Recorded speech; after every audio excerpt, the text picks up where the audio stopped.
A typhoon in Japan, landslides in India, wildfires in the US and storms in Germany. 4 different natural disasters in 4 different corners of the planet. They make for dramatic pictures, but when we show them in the news, they're met with indifference.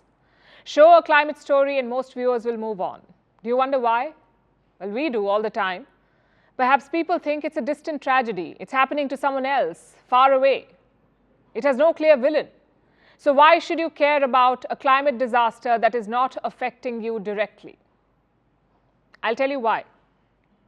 You should care because it is affecting you in more ways than you can imagine. It is affecting the food on your plate and the money in your pocket, the sugar in your sweets and the tomato in your burgers, even the coffee in your cup. Climate change, extreme weather is impacting all of this and more. India's Prime Minister Modi said as much during his Independence Day speech this week. आज दुनिया महंगाई के संकट से जूझ रही है। पूरी दुनिया की अर्थव्यवस्था को महंगाई ने दबोच के रखा है। हम भी दुनिया से जिन सामान की जरूरत होती है लाते हैं, तो हमें सामान तो इंपोर्ट करते हैं। हमारा दुर्भाग्य है कि हमें महंगाई भी इंपोर्ट करनी पड़ती है। मुझे तो मेरे देशवासियों को महंगाई की बोझ कम से कम हो, इस दिशा में और भी कदम उठाने हैं और हम उस कदम को उठा के रहेंगे। मेरा प्रयास निरंतर जारी रहेगा।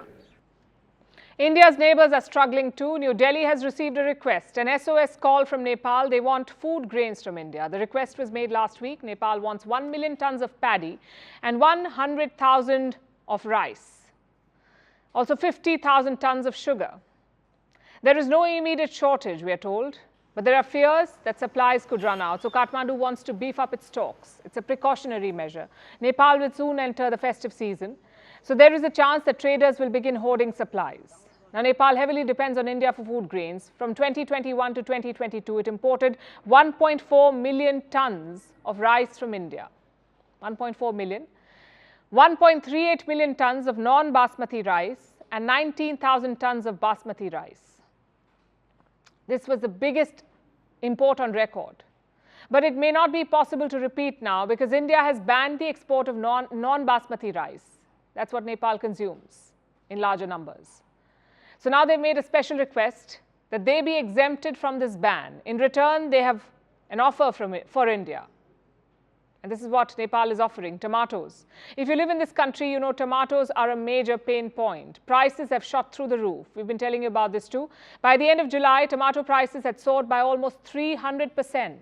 What is driving this spike? A shortage in supplies. And what is causing the shortage? Climate disasters. They have ruined the crop this year, so India had to resort to imports from Nepal. Reports say last Monday, Kathmandu dispatched some 30 tons of tomatoes to India. But that has not really eased the shortages. Retail outlets are dropping tomatoes from their menu. The latest to join the list is Burger King. Even tomatoes need a vacation, they say.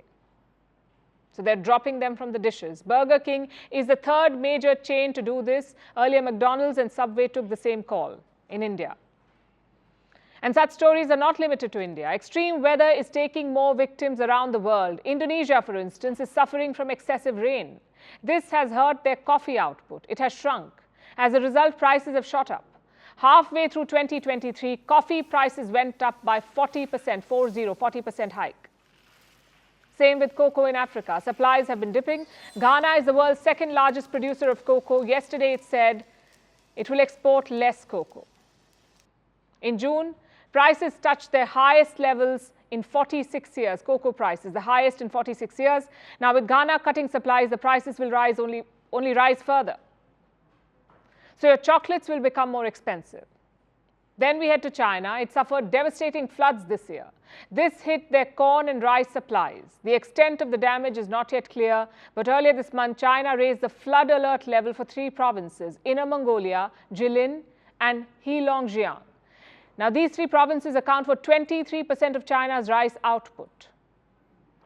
What happens if Beijing does not get enough rice?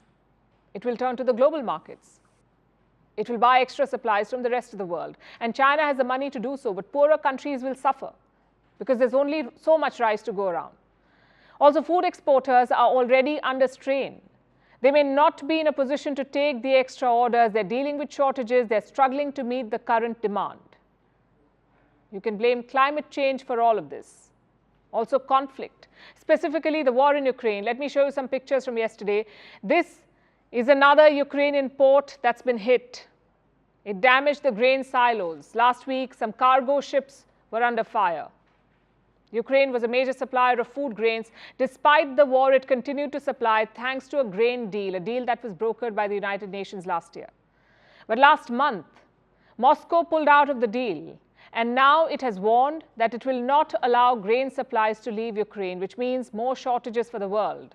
Despite these threats, Ukraine is said to have managed to ship some grains today. It might cool the global markets for a bit, but between climate disasters and this war, the world is set to suffer for the foreseeable future.